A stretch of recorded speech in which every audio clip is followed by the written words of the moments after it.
Boa tarde, Felipe. Boa tarde, Daniel. Estou à disposição Boa aqui para tarde. bater um papo sobre o setor automotivo. Maravilha. Obrigado. Então vamos já começar falando sobre os dados apresentados hoje cedo sobre a produção e venda de veículos, né? Queria saber como que está a sua avaliação sobre esses dados, Luiz Carlos. Na visão da Anfávia, esses dados foram bons? Esses dados acabaram não sendo tão satisfatórios? Como que você avalia esses dados? Considerando a dificuldade na oferta de insumos, na questão da logística global, nossa indústria é uma indústria que participa da cadeia global de produção, muito material importado, etc. E, em especial, as dificuldades com semicondutores que pegou o nosso setor na veia, a gente pode considerar como aceitável esse crescimento. Então, no mercado interno, nós fechamos com emplacamento de 2.120.000 unidades no Brasil, isso significa 3% de crescimento. A gente estima que a gente perdeu em produção cerca de 300.000 unidades por conta da falta de semicondutores, e por isso a nossa produção ficou em 2.248.000 unidades, total de produção, aí incluindo autoveículos, aí inclui automóveis, comerciais leves, caminhões, ônibus, isso significa um crescimento de 11,6%. E nas exportações também, ficamos com 376.000 unidades exportadas nos principais mercados da América Latina, Argentina, Peru, Chile, Colômbia, México. Isso significa um crescimento em relação ao ano 2020, que foi o ano da pandemia, o principal ano da pandemia, um crescimento de 16%.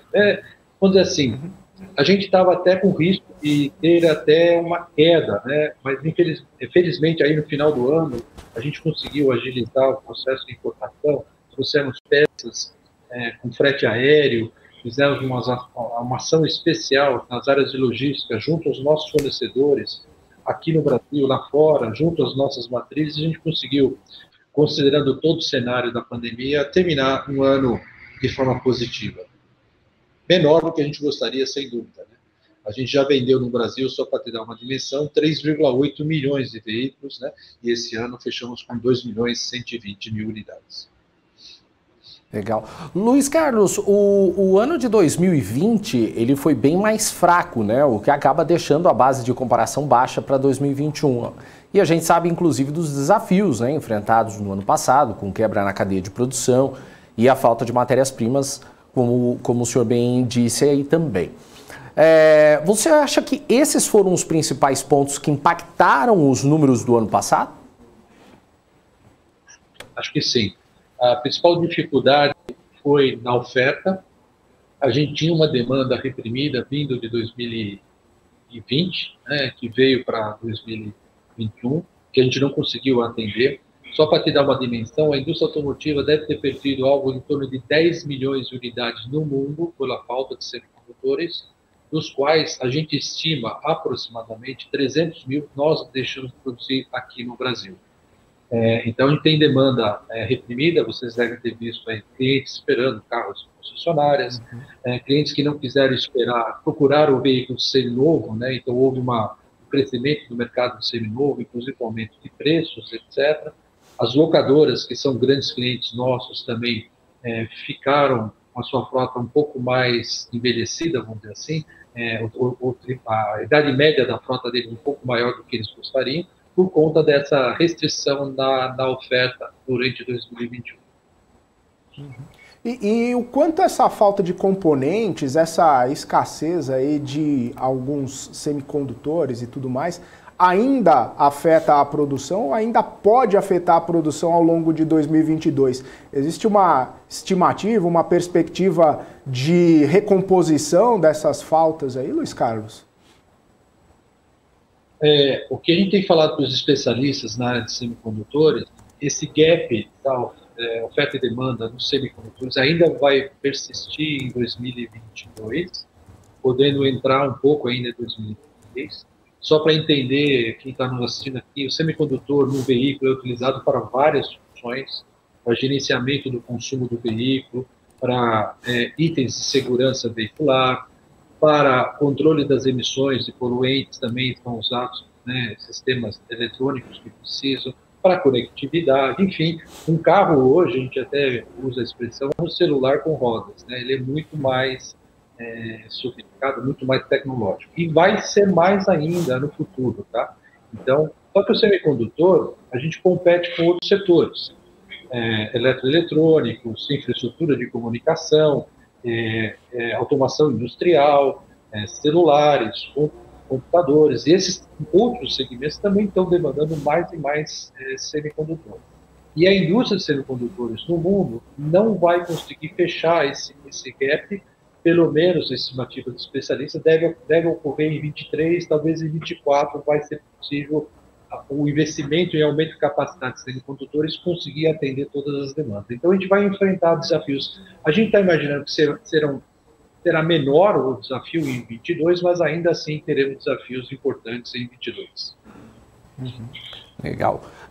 Luiz Carlos, um dos destaques aí foi o setor de veículos pesados, né? Mesmo enfrentando os mesmos desafios dos veículos leves e ainda alguns outros, né, como o preço do frete, por exemplo.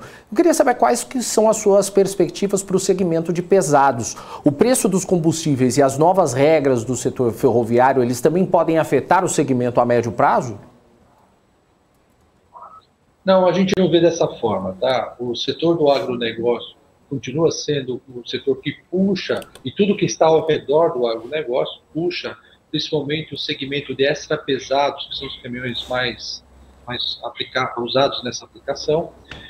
Distribuição urbana, comércio eletrônico também puxa um outro segmento importante, o segmento de caminhões, né? Então, a gente vê ainda com boas perspectivas, e imagina que vai ter um crescimento esse ano, nós podemos vender cerca de 140 mil caminhões, a nossa expectativa para 2022, considerando essas premissas. O agronegócio, como vocês devem estar acompanhando, pode atingir um novo recorde na produção de grãos, se fala em 290 milhões de toneladas de grãos, então a gente não vai ter as ferrovias ainda para atender essa demanda, então caminhões serão importantes ainda para a distribuição e da logística, principalmente do agronegócio. Em relação às ferrovias, a gente não vê isso como um risco para o setor rodoviário.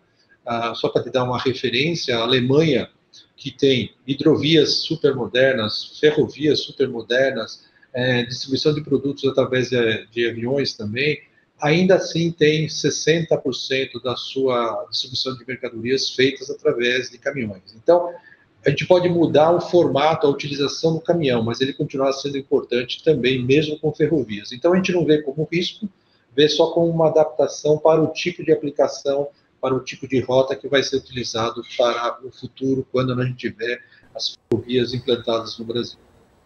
Uhum. Luiz Carlos, a gente ainda nesse segmento aí de pesados, né? A gente tem visto bastante movimentação no sentido de eletrificação, né, dos veículos leves.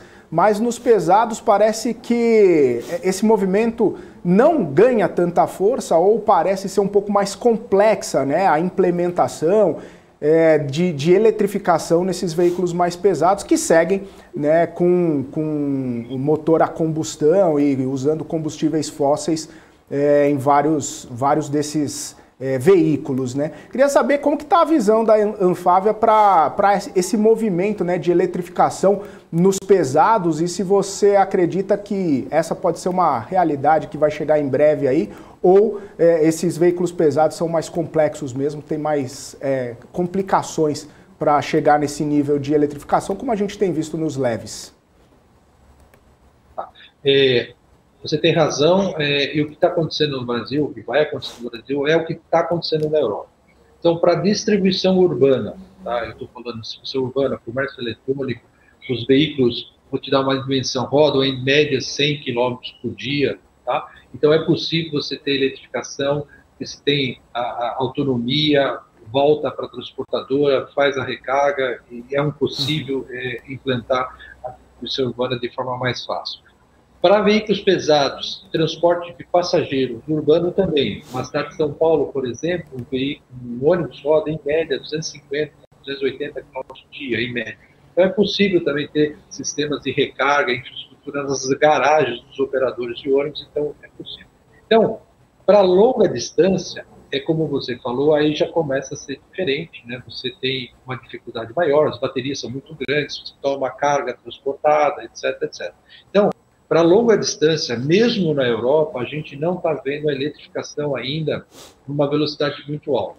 Existem investimentos nessa área sendo feitos, sim, inclusive com célula de combustível ou com outras tecnologias. Então, eu posso dizer para você que nos próximos 10 a 15 anos, a gente vai observar uma eletrificação muito mais aplicada em aplicações urbanas, distribuição urbana ou transporte público urbano, e para longas distâncias, o combustível fóssil ou utilização de biocombustível, que pode ajudar na redução das emissões dos gases de efeito estufa, também sendo adotado. Então, a gente tem trabalhado também na possibilidade de investimentos no HVO, que é o diesel verde, que ajuda na questão da descarbonização, e não é um combustível fóssil. Então, a gente vê uma combinação, resumidamente, eletrificação para distribuição urbana e para longa distância ainda o combustível tradicional e, se possível, o biocombustível como uma alternativa para ajudar na descarbonização. Maravilha. Luiz Carlos, a gente viu os juros saírem de 2% no começo do ano passado para 9,25% agora, e com projeções aí de chegar a 11,5% este ano. Como que essa elevação da taxa de juros ela afeta a venda de veículos? Esse cenário ele pode impactar os planos das montadoras e revendedores esse ano?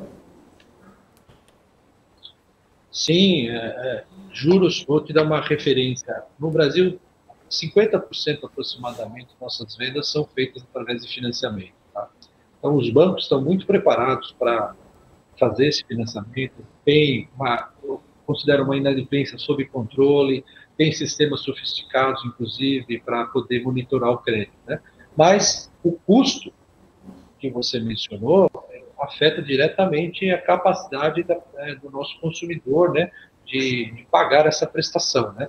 Então, essa taxa de juros que você mencionou significa, na ponta CDC, que é o instrumento de financiamento mais utilizado pelo nosso consumidor, hoje, na média, uma taxa de 26% ao ano, 27% ao ano, que é uma taxa ainda muito alta. Então, tem sim impacto. Isso nós estamos levando em consideração, que pode ter um impacto negativo. Tomara que o controle da inflação seja mais rápido, mais efetivo, que a gente possa ter uma redução da taxa de juros e poder ter uma ferramenta de vendas mais assertiva. Diferente de outros países, né, é importante dizer que nos Estados Unidos o leasing é muito utilizado. Né? Então, nos Estados Unidos se usa muito leasing e isso ajuda no financiamento de toda a cadeia de produção no total. No Brasil, o leasing, por questões tributárias, não é muito eficiente e acaba não acontecendo. Então, a gente fica muito em cima do CDC, que está impactado, como bem mencionou, pela taxa de juros, o aumento da taxa de juros no curto prazo. Ô, Luiz Carlos, só para a gente encerrar aqui, a gente percebeu, né, principalmente nesses últimos 2 anos, o forte impacto das ondas, né, de coronavírus, Covid-19, entre as montadoras, né, muitas delas fazendo revezamento, quebra de turno ali, dando férias coletivas. Como que está a sua perspectiva para esse ano? A gente sabe que a vacinação acabou trazendo um alento aí, né, para as pessoas, mas esse cenário de muita infecção, até mesmo agora por conta da influenza, né, acabou trazendo de novo esse alarde, né? Você vê isso impactando as montadoras, os revendedores nesse ano também? A Anfávia trabalha com cenários nesse sentido? Nós implantamos desde março, abril de 2020, protocolos muito rígidos de controle na produção para evitar aglomeração, cuidados com medição de febre, atendimento especializado, transporte dos nossos funcionários de forma a manter o distanciamento, monitoramos, incentivamos a vacinação. Então, nós temos uma ação muito proativa, tentando proteger ao máximo os nossos trabalhadores e as famílias, né, dos nossos colaboradores. Para evitar um aumento do absenteísmo, né? Porque se você tem um impacto de pandemia numa fábrica, você vai ter mais absenteísmo, vai ter menor produtividade da fábrica e todas as consequências disso. Então, nós trabalhamos muito forte nessa área, nunca desprezamos os cuidados, somos muito ativos na comunicação com os nossos funcionários, e agora, em relação a essa nova onda, reforçamos ainda mais os cuidados. Então, quem pode fazer trabalho home office, está fazendo home office, estendendo o home office por mais um período, enquanto não tiver o controle, incentivando a vacinação, estimulando as pessoas a fazer a vacinação, cuidando também dentro das fábricas, todos os cuidados, para mitigar esse risco. Mas, como você falou, esse risco existe e pode afetar, de alguma forma, a produção não só da nossa indústria, mas como a economia como um todo. Maravilha. Luiz Carlos, quero agradecer a sua participação aqui com a gente. Obrigado por disponibilizar um tempinho aí para comentar esses dados, tirar nossas dúvidas aqui sobre o setor. E sempre muito bem-vindo aqui ao BMC Market. Volte sempre. Bom fim de semana para você. Obrigado pelo convite, Felipe, Daniel. Foi um prazer falar com vocês. Estamos à disposição. Voltaremos, sim, em breve. Grande abraço e bom final de semana.